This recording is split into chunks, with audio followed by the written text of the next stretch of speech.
Hello everybody, welcome to the Francorchamps circuit here in Belgium for this British GT race weekend. We've got Caterham action coming up for you here. So a safety car has led the cars around now to what is basically the start of the race. The race is starting on the safety car because, as you can see, the rain is coming down fairly torrentially around the scenic Spa countryside. But we are going to get a race start, by the way, by the looks of it then. So Tom Allen and Lewis Thompson, they've already made an early break up because the third place man, Neil Fraser, was not awake for this race start at all. And what was originally going to be 30 minutes of racing will now become 20 minutes, basically, with almost exactly 20 minutes on the clock. The leaders go through, and already Lewis Thompson has got himself ahead of Tom Allen. Now, let's hope he didn't do that before the start-finish line, because you're not supposed to do that, but he was actually classified ahead as they crossed the line, and you're not supposed to overtake before you've crossed that start-finish line, so we'll wait and see if that discussion has an outcome maybe that's not quite in Thompson's favour. In fact, he might have realised his mistake, and I think might be allowing Tom Allen back through. No, he's not, so Thompson will go into Eau Rouge first, but imagine this, the commitment required into Eau Rouge in these conditions, and the cars twitching around as they scrabble for grip through one of the most iconic sequences of corners in the world. Through Eau Rouge and up Radillon, and there's a car sideways and catches it just about. What a save that was, and that was, I believe, Greg Monks in the number 5 car, who just had the mother and father of all moments going through Eau Rouge and did a really good job to hang on to it. Back in the road sport category, by the way, it's still Andy Lees then that has led across the line. There's Alan Venters, who started from the back end of the top 5 in the road sports. You can see on the left-hand side of your screen the sheer size of the entry here, with both of these Caterham grids, the 270Rs and the road sports, being very well supported. Now, Tom Allen is back in front now. He had a 9/10 of a second advantage at the start of the lap over Lewis Thompson, in second place. Neil Fraser's third. Then it was Halstead and Daniel French. Daniel Halstead and Daniel French fourth and fifth then. So de Lusignan ended up sixth, so he did drop a few places on that opening lap. The fastest lap, though, went to the number 3 car of James Murphy. And James is running at the moment down in 8th position, but he has set the fastest lap, so we've had a bit of a tow, I suppose, but I don't think that's really benefiting the drivers hugely in these conditions. They pick their way now through Piff Path. Right then, leaders go through. We have got just over 9 minutes remaining on the clock, and the lead gap, which a lap ago was about 5.3 seconds, is now 4.3 seconds, but when you consider that Daniel French was fourth a lap ago, and he's now second, and he's taken a second out of the race leader and the fastest lap to boot, it looks as though Daniel French, there's a certain anonymous feeling, to this, isn't there? Because Daniel French is taking chunks of time out of the race leader. There's confirmation of that fastest lap. He was nearly 2 seconds quicker than Tom Allen on the previous circuit. That was the 5th lap of the race, but only the 3rd flying lap, and I use the term flying very loosely at the moment, given the very tentative and cautious pace that understandably is being taken by most of the drivers. It's more or less stopped raining with me, but as you can see at the top of the Kemmel Straight, which is a good couple of miles away from me, granted, it is still really raining cats and dogs. That's the fight for 3rd position then, and it is now Halstead ahead of Thompson. So Thompson continuing to slip backwards here slightly. Daniel Halstead then into the top 3. What's going on in the road sports meanwhile? We're side by side, and that was the 42 car going up the inside line. They're trying to make ground up, 142, excuse me. Ben Buckley going up the inside of the number 19 and making it stick on the way into the corner. That was a nice move made then. So Buckley working his way up the road sports ranks. I don't think he's quite on terms yet with the class leader, Lars Hoffman. Indeed, he isn't. Hoffman still running down in 24th position at the moment. Look at this, the position's changing by the corner despite the filthy conditions. And look at that, it really is raining now again at Eau Rouge, so any water that had been cleared is now going to have made a real return with a vengeance as well, and they're overtaking each other on the grass. Look at that for a move. Up the inside as the rain comes down almost as heavily as it has done all race. And who was that making the move? It was number 22 coming through, and that's Angelo Salvanos, who is a former race winner in the road sports category. And it's almost as if as soon as it got really wet, he found an extra gear and found a gap up the inside. And Angelo Salvanos then, who is, well, at the start of the lap was 4th in class. I reckon he's at least 3rd now, maybe 2nd, as off has gone. That's Thompson. Thompson is off from third into the barriers, and he's taken the number 19 machine with him. And that was Graham McDonald. So Lewis Thompson is in the barriers, and Graham McDonald, who was a couple of places behind him. And what's been happening for our leaders, Daniel French there in second place, twitching around. Oh, and there goes Thompson straight on into the barriers, and somewhere enter stage right in a moment or two. And the red flags, unsurprisingly, are coming out because these conditions are no longer raceable. And I think we've just seen a perfect example of that with the third place man firing his car off into the scenery, and there was absolutely nothing that Lewis Thompson could have done to stop that. Then the car simply wouldn't turn, and Pouon, that double apex left-hander, is one of the quickest parts of the circuit as well. And as the rain now is possibly at its heaviest, I think the sensible call has been taken to red flag the race. There is the result then. Tom Allen with the victory. Lewis Thompson will be classified second because the results go back a lap, which works quite handily for him because he dropped down a few places just before the red flag came out and then fired the car into the barriers. Neil Fraser will be third. Daniel French, unfortunately, the big loser there, will end up fourth, with Daniel Halstead fifth. Then Shepherd, McDonald, James Delusignan dropped down to eighth in the end ahead of Justin Heap. And rounding out the top 10 was Simon Goodwin. In the road sports, by the way, Lars Hoffman was 24th, so the 24th place finisher. Roughly, anyway, 24th. He was 24th at the time of the red flag. Let's see. Yes, 24th there for Lars Alexander Hoffman. He is your road sports victor. From Stuart Bell in second in the road sports. Ben Buckley is third. And then Venters and Andrew Murgatroyd, 29th and 30th, round out the top five in this packed 270R and road sports grid that sadly did not get its full race in. Yeah, I think I had the sort of best place. I was out at the front of my own, not having to battle with anyone. I could just focus on what I was doing. So, but even then, it was still pretty dicey. The car was aquaplaning, so I'm really, really chuffed to have got it home and got a win, which is awesome. A pretty crazy race out there. Absolutely crazy, a bit dangerous race. Yeah, full wet.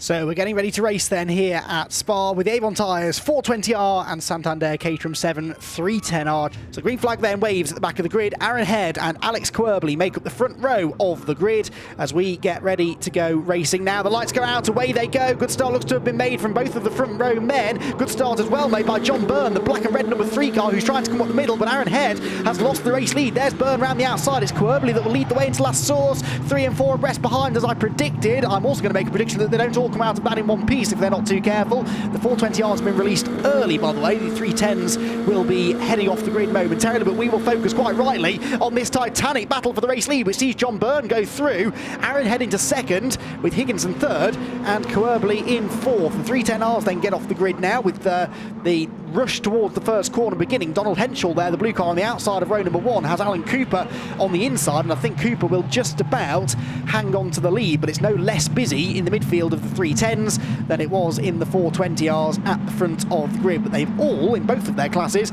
safely negotiated the first turn.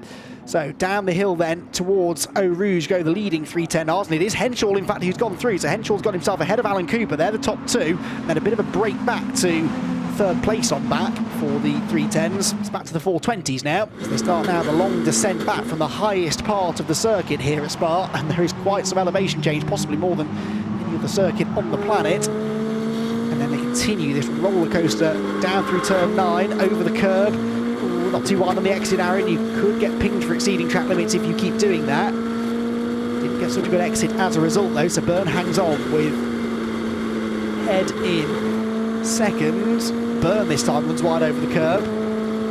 John is a bit further ahead at this part of the lap than we've seen him previously. Now back to the 310Rs, and momentum is king, and they're almost 5 abreast as they go into Les Combes, and the man who was leading at the start of the lap's down to 5th place now, is right round the outside. Oh, and never going to make the corner there. It was ambitious, but it was never likely to work that for Lee Perry in the number 11 car, who straight lines the chicane and comes out of it all, I think, in second. Yes, number 11 is second, but we've got, what, 2, 4, 6, 8, 10, 12, I can't count that high. There's about 17 or 18 cars, I think, in this lead gaggle. Look at them all. This is for the lead of the race in the 310Rs, which is insane. It makes this look rather tame, but it isn't. This is a three-way fight for the lead of the 420Rs that will, I'm sure, come alive as we get into the second half of the race. But the 310Rs, it's gloves off, every man for himself at the moment, and they all want to get to the front of the field, but they all must know that when they get to the front of the field, there's another at least dozen or so drivers aiming to depose them immediately. They're not going to stay there for very long. Having said that, Lee Bristow, who's now out in front, is making a small break, with Jay McCormack back down to 5th position now. Again, the man that was leading half a lap ago, the blue and yellow striped car on the outside there through the first part of the pit path, but gets back in line again. And the yellow car of Gordon Sawyer, having been shuffled out of line somewhere, he's back into the top 6 now as well. Donald Henschel there 7th, the 119 car. So Aaron Head maybe now will feel the need to get on with this, but still no, sits behind John Byrne. It's all well and good timing this to the last lap, but as I said, if they red flag it, it goes back a lap. So you want to have been in front for at least a lap. And there you can see the rain coming down now, definitely raining on the pit straight as the 310Rs come through. I don't think the 420R leaders have seen this yet, and there's a big moment there at the inside line. That was very close indeed for Jay McCormack, and there's a spin for Donald Henschel. Donald Henschel, the early race leader, goes around at La Source, and here's the first victim of these increasingly slippery conditions over at this particular part of the circuit, and Donald Henschel has just backed it into the concrete wall there slightly. Eyes naturally drawn to the sideways Jay McCormack, but ignore him and focus on the car that he's just overtaken. Donald Henschel, in trying to get the switch back and fight back, he was a bit too eager with the right foot, and just in his haste to get out of the way, backs it into the concrete wall. They say it doesn't look like it's raining up here, so again, typical Spa weather. It's very localised, so, and it's nowhere near as heavy as it was earlier on this afternoon either right now, so the battle can continue with now 48 car of Tom Grensinger going through into the lead. So that lead battle developing by every corner. The 420R lead battle is already coming up against some back markers. That's the 33 car from the back of the grid that they've just put a lap down. That's Chatterjee. Oh, sideways for Aaron Head as he tries to go around the outside of John Byrne, and Aaron Head nearly loses it from second place. He will lose his second place, no doubt, to Alex Querberly, and he might even lose third to David Henderson, who got to be around here somewhere. I don't think David was quite able to get alongside, but that first corner at La Source is proving to be the most slippery corner. And that's just given John Byrne an edge now. If he can break the toe, might he be able to escape? Aaron Head's going to be splitting feathers, and here comes David Henderson from 4th to 2nd place, the Team Parker racing car, with a mega run through Eau Rouge, but Aaron Head's fighting back up the inside. They almost lock wheels as they go down the Kemmel Straight into the second half of this race now. 13 minutes still to go, and the race leader John Byrne in danger of getting away here. They picked up a small toe from him that time up the hill, but if they keep on tripping over each other, he might be able over the rest of this lap to pull out of slipstreaming range. There are the clouds, that's what's creating the drama. You can see it's fairly clear sky directly above the drivers here, but over with me on the pit straight, it's getting very slippery indeed. Made the point earlier on today that it's a slightly unique surface here at Spa. It's a sort of ridged surface, so there are grooves that run every few inches apart right across the track, which allows any standing water to be cleared a little more easily, but it still gets slippery when it's wet. No doubt about it though, it is getting very sketchy out there now, and it's starting to get wet, I think, right around the circuit, not just in one or two areas. It's just getting properly slippery now. Still drivers insisting on using curbs, which seems slightly riskier than it needs to be, as the 420R cars come out of Blanchimont into the pouring rain, and they're about to start catching some of the tail enders now in the 310Rs. A safety car is being called, so not a red flag but a safety car. Now, is this because of the weather, or is this because there is a car off somewhere? We have lost, I'm still convinced, David Henderson. The safety car, I think, is going to lead them through onto another lap, and that will mean that the race is going to finish behind the safety car, because I don't think we're going to get another safety car lap done before the 2 minutes and 50 seconds have elapsed. So I think that might be the end of our race. And is that a red flag? Yes, it is. A red flag is being thrown. Unsurprisingly, there was no point really in dragging them around another lap behind the safety car. So John Byrne then provisionally is your race winner, with David Henderson second, Aaron Head third, Alex Querberly fourth, and Matt Higginson will round out the top 5, which is a good day's work for him in tricky conditions. Yeah, the end of the race got very, very interesting. I mean, the first part of the race, I got a very good start, got into lead, and just kept it there, and me and Aaron were starting to pull away. We started to work together, pulling the gap until the rain came down. I was still running a full dry setup, so as soon as the rain came, it's so slippery. And leading, I had no idea what the track conditions were going to be like. So just about held it on, all sliding around everywhere.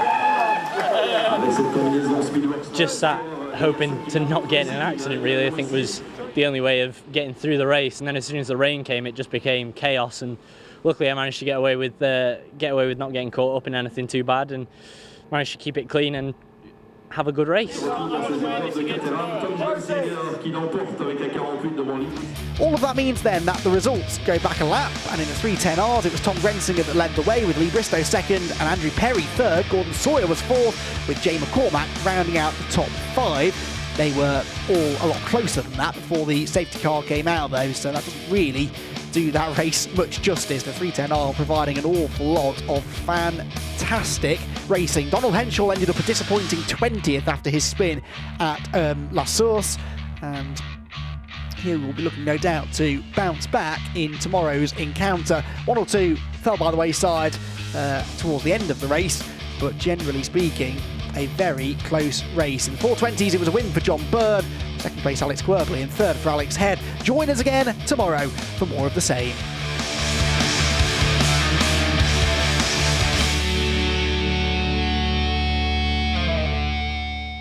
Welcome to Spa-Francorchamps then for some Caterham racing action, and when you hear those words, you know you're in for an entertaining half an hour, so strap yourself in, everybody, because 60 Caterhams are heading onto the circuit now for their green flag lap, ahead of 30 minutes of frenetic racing. So the back row of the grid then is in position. Charlie Mizon, who was one of 5 non-finishers yesterday, lines up at the back with fellow Road Sports non-finisher Gary Lapidus. Everybody else in position though, as the 5 red lights come on, the revs start to rise, and the Caterham 270R and Road Sports categories get underway now, with a good start made there from the inside of row number 2 by Daniel French, but the road is blocked, and so Tom Allen will lead them into the first corner by the looks of it. Who's that coming up the inside? That's Matt Shepherd, I think, and Daniel Halstead trying to get into 3rd position at the same time.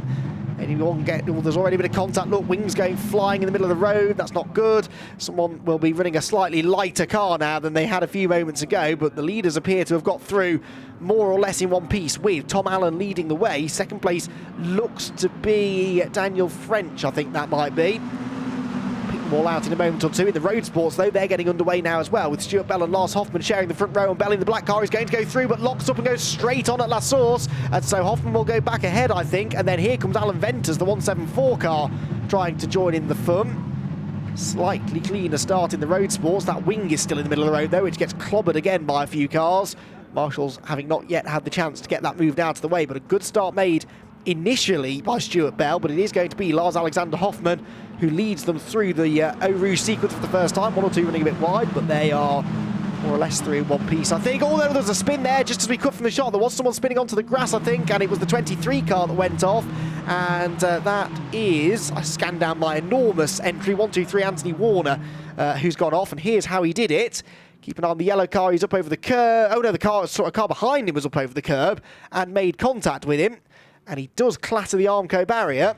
So it is all changing again, as we said, fairly rapidly. Justin Heat with another good run onto the Kemmel Straight now, but they fan out in the slipstream, and it looks like the first lap of the race again, as they 4 abreast now head down to the chicane, maybe 5 abreast this time as they hit the braking zone. This surely won't work, and up the inside of absolutely everybody. I think that's James Delusion, is it? Number 86 who's gone through. Oh, there's a bit of banging of panels though. No, it's 25, excuse me. It's actually a car from even further back. That is 25 Neil Fraser, who started on the front row of the orange car. He was 7th at the start of that Kemmel Straight, and now he's in the race lead with Daniel French 2nd, and Daniel Halstead down to 3rd position. Heap is 4th. Tom Allen, who was leading at the start of the lap, is down to 5th. Meanwhile, in the Road Sports, do we have another lead change? Yes, we do. It is Ben Buckley who now goes ahead, with Lars Alexander Hoffman 2nd, and the orange number 119 of Stuart Bell down into 3rd position. There is Stuart, turning his way through, the championship leader in the Road Sports, and still doing better at the moment than Angelas Alvanos, who is the blue and white car in about 7th position. He might have been about to gain some more places there, though, because Andy Lees was almost assaulted by Ben Lopez Appleton. Thankfully avoided contact at the right-hander, which would have spun him right in front of the pack. So for that we can all be grateful. It's lead pack in the road sports. They may be about a minute off the overall race leaders, but they're still providing great entertainment as Lars Hoffman now goes up the inside through Pouon. It's not a place you see much overtaking. Even he has not come out of this completely unscathed though. Quite a lot of damage to the rear of the car. Tom Allen and Justin Heap though continue to do battle for the race lead. Now can Justin Heap do what no one else has really been able to do so far? Get Tom Allen out of the lead of the race. Tom Allen, championship-wise, is not particularly a front runner actually in the 270Rs. And now Daniel French and Graham McDonald are growing rather impatient behind him. He pulls to the outside again, but Allen is defending everywhere he needs to. Oh, that's a nice move. Graham McDonald left the door open there. Straight through on the inside went Neil Fraser, who is the 5th car in this battle, or now the 4th car in the battle, I suppose. That's the risk. If you go to the outside line, the reason they go to the outside at La Source, it looks silly in a way because they're leaving the door wide open, but if you can take the wide line in, then you carry better speed off the turn, and then you get the run through this flat-out section down through Eau Rouge, Radion and up the Kemmel Straight. So it makes sense to do, but if there's someone right on your tail, then it's an open invitation, really. Now, in the 270Rs, as a brave Marshall heads onto the circuit to move the bits of Caterham, now, I wouldn't want to be stood there right now because the road sports pack are descending upon the bus stop at speed. Thankfully, there are yellow flags out to say no overtaking. They all have to slow down. Good line of sight as well there, I suppose, one of the more open sections of the circuit, so they all saw it. Nice driving. And then they come out of the corner, and the green flags fly again, and they can continue the battle. But I was about to say that Hoffman and Bell were pulling away, but I think that yellow flag, they maybe slowed down a bit earlier or a bit more significantly than the cars behind, and that has bunched the top 5 back together again. So too will the fact that Bell is now really starting to mount an attack again for the race lead. Race down the hill then, Lars Alexander Hoffman leading the way. Bell second, third for Justin, oh, it was third place. So third place has changed anyway now. It's now the 190 again of Harry Cook who's come through. So it is, that can't be Alvana surely in 4th position because he got delayed significantly in that contact at the bus stop. So Alvanos unfortunately looks set to lose some points here. Back into the class lead though goes Stuart Bell. And now another new player, Alan Venters, who we haven't really seen much of all race, but Alan in the dark blue car, they're going around the outside for second. Can't do that either. Oh, and more wings go flying. I'll tell you what, there are going to be some souvenirs here for the marshals around the circuit come the end of the day. That came from Harry Cook's car, I think. The left rear has gone. And actually Alan Venters drops back behind him again, so Cook, despite shedding bodywork, gains a place. Oh, look at this, side by side through Blanchimont. That is so brave, but still they cannot get rid of Tom Allen from the race lead, and we're going on to what will be the penultimate lap now. Oh, here comes Heap up the inside, they're ganging up on him. Oh, there's contact! There's contact for Allen, he runs McDonald off the road. McDonald will rejoin, but he won't be allowed to maintain the race lead at all, and all of a sudden Tom Allen finds himself outside the top 5 because Matt Shepherd has closed in as well. Number 86 is in there too now, that's James Deleuze-Ignon, so that was about a 4-second gap between 5th and 6th, which has been eradicated over the course of about 2 laps, and Tom Allen got well and truly mugged then because McDonald went round the outside and up the inside came Justin Heap. Here's the replay. Allen thinks he's got it all under control, but then he doesn't know which way to look, and I think he's so focused on McDonald he doesn't even know that Justin Heap is there. There's a bit of wheel banging, they both run out wide, and McDonald in the end loses slightly less time than Tom Allen did. But Tom Allen, well, that was not in the script. He was 7th across the start-finish line, and now, as we go on to the penultimate lap of the race, we need to watch Tom Allen. Ironically, though, pulling out that sort of a gap is not necessarily a good thing because it gives the car behind you a bit more of a run. This is another sort of NASCAR or IndyCar racing technique. If you drop back a bit and then start catching in the toe, you get more momentum, and Graham McDonald is trying to do that. He's got Justin Heap giving him the bumper from behind, but then Heap pulls out of line and goes into second position. Can he challenge Tom Allen for the race lead? Yes, he can! Justin Heap's gone right around the outside of him, and that could have been a really timely manoeuvre, but then here comes Matt Shepherd. Matt Shepherd around the outside from 4th to 1st. I wasn't even watching the yellow machine, but he has gone through, and Tom Allen once again finds himself back down in 4th position. Half a lap to go. Can Allen really fight back from this though, because he's lost his best overtaking opportunity? I said earlier on in the race, you don't necessarily want to lead onto the Kemmel Straight on the final lap, and that was something that Tom Allen has just discovered to his disadvantage, and he's now down outside of the podium positions, would you believe, for the man who's dominated this race really in Caterham terms.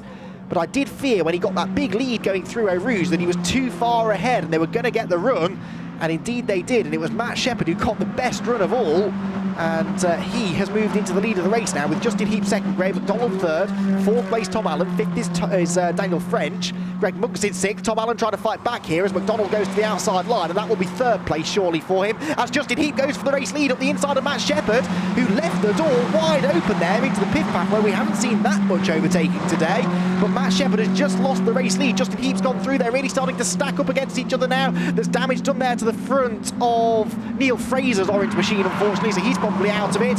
But has Justin Heap timed this to perfection? Matt Shepherd is sideways, that means he's slow off the corner, and that will back up Tom Allen behind him as well. Oh, Tom Allen's off the road though! Tom Allen almost into the gravel trap, and that's cost him any shot at the race victory. Even the wounded Neil Fraser's car goes through, and Tom Allen right down the order. Now there's another car off the road as well, as Justin Heap attacks Matt Shepherd for the lead, and Graham McDonald comes through. Graham McDonald from 3rd place gets into 2nd. He's on the inside of Shepherd into Blanchimont and takes the race lead away. 2 more corners to go, 1 more big braking zone into the bus stop chicane, and the Scottish driver Graham McDonald's got himself out in front, but Matt Shepherd goes to the outside of him. He gets his nose in front. If they all get through the chicane with no contact, it's an absolute miracle. Sideways for Shepherd. McDonald got the lead, and he might just have done enough. Shepherd's quicker off the corner, but I don't think he'll be able to pull alongside. And Graham McDonald, in sensational fashion, will win the 2nd Caterham 270R race of the weekend. That was fantastic racing from all involved, and it is McDonald that gets it on the line by 0.174 of a second over Shepherd in 2nd and Heap in 3rd, all of whom led at some point in the final half a lap. Right, I forgot about the road sports. They've still got to settle their battles as well. Now this, I don't think, is the lead road sports battle, is it? Because I don't recognise any of these cars, but that doesn't necessarily mean that it hasn't all changed. In amongst this group, we've got the 14 cars. So let's see where 14 is running in the order. Try and piece it together. Oh, there we go. There are the leaders. And Lars Alexander Hoffmann appears to have the lead of the race fairly securely, but I use those words very cautiously in Caterham racing because it does look as though Stuart Bell is reeling him in, and so too Harry Cook in the red machine, who's up the inside into Blanchimont and goes into the lead of the race again. So he's clearly heard what Graham McDonald just did in the 270Rs and executed nearly an exactly the same manoeuvre. Hoffmann will no doubt try to fight back though, goes from the inside to the outside, but Stuart Bell's going around the outside of both of them. Rear wing flapping in the air, he's sideways, he can't get the car stopped, he shortcuts the chicane. He will not be allowed to take the race victory. Having done that though, it's surely going to be Harry Cook that will get there. It's a drag race to the line though, and Lars Hoffmann pulls alongside as well, and I think Hoffmann will win it because Bell got to the line first, but having shortcut the final chicane, and I'm pretty sure that Lars Alexander Hoffmann by 21 thousandths of a second, having pipped Harry Cook to the line, I think he will be the winner. We'll await confirmation on that. And what a race it was. It was Graham McDonald that took the victory in the 270Rs. What a finish that was. Matt Shepherd was 2nd, Justin Heap was 3rd, then Daniel French and Greg Monks 5th, James Delusignan was 6th, Neil Fraser 7th, Tom Allen, Daniel Halstead and Ollie Pratt rounded out the top 10 in the 270Rs.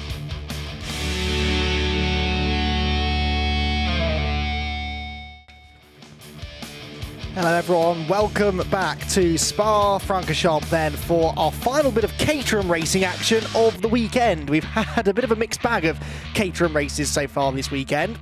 The grid starting to line up, but this itself is a long process, so any tyre and brake temperature you've just gained, if you're John Byrne or David Henderson on the front row of the grid, will pretty much all have evaporated by the time the race actually gets underway. The field then is set for 30 minutes of Caterham action, or nearly set anyway. Now it is. Visor goes down. Aman Upal is ready for the start, and so are we, with John Byrne and David Henderson on the front row of the grid for the 420Rs. They will be the first group of cars to launch from the line, which will happen when the red lights go out, which happens now. Away they go. Oh, there's a non-starter further back there, or a car that's slow away is number 55, which does now get going, but that car unfortunately losing quite some ground was Russ Oliphant at the front of the field, though. David Henderson goes right around the outside of John Byrne to try and take the race lead. A couple of them run wide behind. How did that one settle itself out, though? I wonder. On board with Aaron Head as he goes out of La Source down to Eau Rouge for the first time. And it is still Byrne the lead. Henderson's actually down to third now behind Matt Higginson. Aaron Head there getting a very close-up view from behind him of the 92 of Jamie Falvey. The 310Rs now burst into life as well, and they are going to be led by Tom Grensinger, the blue car. And up the inside was also coming Gordon Sawyer by the looks of it there, trying to pick up a few places. Number 11, Andrew Perry, as well, was gaining ground from the second row of the 310R grid. And it looks as though it will be the 11 car then of Andrew Perry that comes out of that in second position, side by side for third then. Gordon Sawyer, the yellow car, dropping backwards slightly now. They are busy racing each other for second position. Screeching of tyres there, brilliant stuff this from Aaron Head, with the forward and rearward facing cameras. As we get this real view of the downhill run through the middle sector. Now this is a four-way fight, I think, for the lead in 310Rs, and the 310Rs were being led by Tom Grensinger at the start of the lap, but now he's down in third or fourth. It's Rob Perry that's gone through into the lead with, I reckon that was Lee Bristow in second position. Let's have a look. 91 is indeed Lee Bristow. Grensinger down to third now, and Alan Cooper in the mix too, with Pete Walters rounding out the top five at the start of the lap. Grensinger back up the inside there of the second place man, Lee Bristow. This is, if anything, even closer stuff than in the 420Rs, where John Byrne is rather pulling away. And again on this lap, in the middle sector, he was a couple of tenths quicker than Aaron Head behind him. So we'll focus on the 310Rs for now. Green flag in the background, and that means there's usually a yellow flag at the preceding corner, at Bruxelles that would be. So not sure what's gone on back there. We may have lost somebody. 115 up the inside there. That's David Yates, who's come from near the back of the grid, so he's overtaken a fair few cars. As for second place in the 420Rs, it's Henry Heaton back in front of Aaron Head, who's almost pushing him through Blanchimont and then dives back to the inside. Now that might be them trying to work together, actually, as daft as it sounds. If one car has a run, it makes sense to let them go rather than race each other too hard. It did look as though maybe Heaton pulled out of the way, but then immediately gets back alongside again as they come across the start-finish line. So Heaton is looking for second, goes to the outside into La Source, but Head will have the inside, and now Jamie Falvey also looking to the inside of him. Very close stuff through the first corner. Matt Higginson goes around the outside line. It all works out with Head in front, but there's a car slowing down in the background. One car pulling off at the side of the road. Didn't catch who that was. It was someone running towards the back of that lead pack. Now, Richard Ainscoe, who was in 8th, had just set the fastest lap, so I hope it wasn't him. It's a Team Parker racing car, I can tell you. But beyond that, I can't see a number, so we'll try and get that for you in a moment. Whoever doesn't come through at the end of the first sector in a moment will be the car that we've lost. Henry Heaton, though, getting a push from Jamie Falvey. Oh, who then goes to the inside of Aaron Head, and they go either side of our onboard driver. Heaton goes through, Head trying to fight back again. It'll be middle ground into Lake Como. Oh, there's contact, and Aaron Head is off, and off goes Matt Higginson as well. Oh, crunch into the barriers for Aaron Head. I said that was a brave place to put that rear-facing camera. Amazingly, he's going to select first gear and carry on, but Aaron Head off into the barriers going through Lake Com, and unfortunately, what looked like it was a very entertaining close-fought battle for second place has all gone a bit awry at the top of the hill. Back with the 310Rs now, as they head out of La Source and pour back down the hill to Eau Rouge. And here's a replay. So Heaton goes to the outside, Falvey goes with him, and then Falvey dives to the inside line, and Matt Higginson is the man who makes contact, I think, here. Head moves to the right, and then, starts moving back to the left, but Higginson was alongside. I don't think Aaron Head knew he was there. And Higginson, I think, maybe was the innocent victim there, but they've both lost time, as now the 310Rs have tried to recreate that situation, now with Andrew Perry in front. Now an Armstrong trying to the outside through Eau Rouge and ends up all the way off the road, and that means that the next car behind will be able to potentially get past as well. Chris Bates, that is. Donald Henschel there looking 18th place, is still leading the 310Rs, I believe, and has gained 21 positions overall from where he started on the grid. 18 of those for the 310Rs. In fact, he's not leading in the class anymore. It's now number 88, Pete Walters, that leads. So Walters in 17th overall leads the 310R element of the race. Was Henschel from Grensinger from Sawyer at the line, so again it's all changed really quickly. Sawyer giving the boot now to Henschel up the hill, and Grensinger tries to join in as well. They're 3 abreast for second place, but they're going to be catching the race leader as well, and indeed they have overhauled him, or at least Henschel has. He's back out in front now, with Walters down to second. Blanchimont into the bus stop, and Henschel back out in front then. But I don't think he's going to be able to stay there. I don't think anyone's going to be able to stay there, really. It's all going to come down to timing, and some of this is simply pot luck. If you find yourself with a run with maybe half a lap to go to get the lead, then you have to sort of run with it. But if that then means that you're out in front going up the hill to Blanchimont, then you're probably not going to win the race, but you can't slam on the brakes in a straight line, so it's hard to plan this all out, really. Through they come then on this lap with Henschel leading, Sawyer second, Walters third, Bristow fourth, and McCormack, I think, is starting to claw his way back into contention as well after that spin, half spin I suppose, that he had at the first corner. That's Grensinger looking up the inside of Lee Bristow. That for fourth position in the 310Rs. So now inch towards the final 5 minutes of this race. What a race it's been. Fantastic stuff all round for both the 420Rs and the 310Rs. It's the 310s that now have the biggest pack of cars racing for a significant position, and it is for the race lead, and it's going to be Pete Walters, is it, that gets the lead? No, it's going to be Tom Grensinger around the outside from 5th to 1st. We've seen that before. Brilliant move that from Grensinger, and he goes ahead now, so Walters down to second, Sawyer third, Henschel fourth is the order for this corner. Will no doubt have changed again by the time we get to the end of the middle sector. A bit more difficult to overtake in the middle sector though, so may see them stay single file-ish, but not if the race leader has a big moment like that. That was a real save for Grensinger, who's slow off the turn as a result of that moment, and so Pete Walters in the 88 car tries to get alongside. Gordon Sawyer is next. Gordon Sawyer was fourth yesterday. Walters really the big winner out of all of this. He was only 6th, so not in the top 5 yesterday. Just a lap down to John Byrne then, who will be going on to the final lap of the race this time by, because there is just over a minute left, and it won't quite take him a minute to get back to the start-finish line. The last sector's fairly short, so John Byrne just needs to pick off these back markers. He'd rather not have to deal with the back markers, I'm sure, because that's just another thing that could go wrong. But they so far seem to be behaving themselves and staying out of his way. There is the number 3 car waving indeed at the back markers, partly to warn them he's coming, partly to thank them when he's gone. Ooh, runs wide there through Blanchimont, runs the risk of exceeding track limits if he keeps doing that. Now, I don't think he's quite going to catch the 310 leaders. They've just gone into La Source now, and John Byrne is, even though he's got another lap, he's still got just over the length of the pit straight, but if he were to catch them, that could really be a fly in the ointment for him, and indeed for the 310 cars scrapping for the podium positions. He's still encountering lots of scrapping 310s though, so has to pick his places here to get through. As tempting as it is just to try and drive straight past them, it's not quite as easy as that. There is a small car advantage for John Byrne.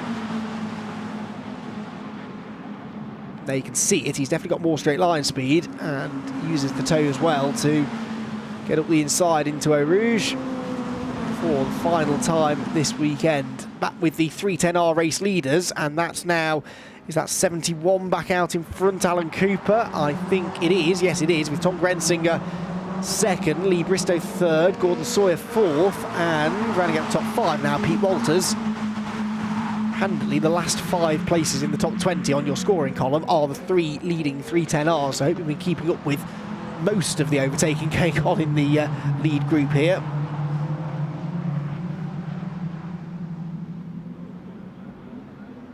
Down the hill, through corner with no name, and now they really are starting to think about that last lap. Where do they want to be? Do they want to be...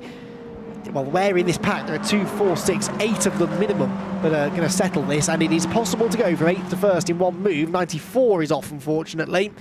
That is up at Lake Com, I think. And 94 is Aman Upal, who started at the back of the grid after having retired yesterday. Bristow at the inside of Tom Grensinger for second. Gordon Sawyer trying to follow him through, but to no avail. There are more drivers in this group, though, by the second, it seems. 27 is Matt Topham, the sort of orange and black stripe livery just there. Behind him is Jay McCormack. Donald Henschel still part of this group as well, albeit further back than we saw him for most of the middle part of the race. They're about to go on to their final lap, and Henschel gets a good exit there from Stavolo, pulls alongside. Always all four wheels on the grass, that won't go well. Has to let them go back through again. Lee Bristow, though, goes through into the race lead and has around the outside of him several other cars trying to come through. Grensinger has just about, I think, held on to second and might even be able to challenge for the race lead here. Again, under braking for the bus stop, but does he want to be leading? We're about to go on to that last lap, and there seems to be a real scrum here to get to the very front. It seems like some of the drivers are just sort of attacking all the time and hoping that the timing works out well for them. The timing has worked out well for them, though, because it means they will get one more lap, because John Byrne is coming through now to take the checkered flag and take the victory in the second race of the weekend for the 2019 Avon Tyres Caterham 7 420 Championship. Round number 10 of the season goes to John Byrne, and with just 4 more races to go, 2 at Donington and 2 at Brands Hatch, he's looking good for the title. Second place in the 420Rs eventually will come back through, and it was Tim Dickens who had it the last at the end of sector 2, and yes, now he does come through in second place just about, from Jamie Falvey third, Coerbly fourth, Heaton fifth, Higginson sixth, Armstrong seventh, and Chris Bates eighth, with Chris Aubrey and Russ Olivan ninth. Right, back to the 310. Grensinger, I think, is going to hang on. Yates is sideways. No, right round the outside goes Lee Bristow. The door is slammed in his face, though. Tom Grensinger is going to do the double. He won yesterday in filthy conditions. Today it was a proper dry weather Caterham race, and it is Grensinger that takes the race victory. Second place goes to Lee Bristow. Third goes to David Yates, and that is Andrew Perry, I think, losing his... Not Andrew Perry, it's Alan Cooper losing his nose cone there as he came across the start-finish line to finish just outside the top 5. So John Byrne then is a dominant winner in the 420Rs, all by virtue of the fact that he broke the toe at the start of the race. Jamie Falvey in second, Tim Dickens third, Coerbly fourth, Higginson fifth, then Heaton, Armstrong, Bates, Aubrey and Alex Jordan round out the top 10. Paul Browse and Russ Olivan were 11th and 12th. Chris Hoy dropped to 13th in the end, ahead of Welch and Ian Sparshot in 15th. Doug Fane was next, then Tom Grensinger then, who won the 310Rs after that last corner, or last lap move on Lee Bristow, who is second. David Yates is third, Matt Topham fourth, Jay McCormack fifth, then Pete Walters, Donald Henschel, John Shiverell, Alan Cooper and Gordon Sawyer round out the top 10 in the 310Rs. Yeah, the gap, I didn't know the gap at the time, but I just pushed and pushed and pushed for every single lap, just trying to break the toe. And then as soon as I got the toe, I had no idea the gap was, so I just, every lap was like a qualifying lap, just in case they called me again, so it's hard. At first I thought that it was the last lap coming on because I had 0 laps left on my pit board, and obviously they went off the 420s with them being so far in front of us, so we got an extra lap. I thought I was second at the first, and then we went for the extra lap. I was like, right, got to time it right this time, got to make sure everything's perfect and set up well, and just about managed to get around the inside of Lee and survive from everyone else, and managed to come across the line first.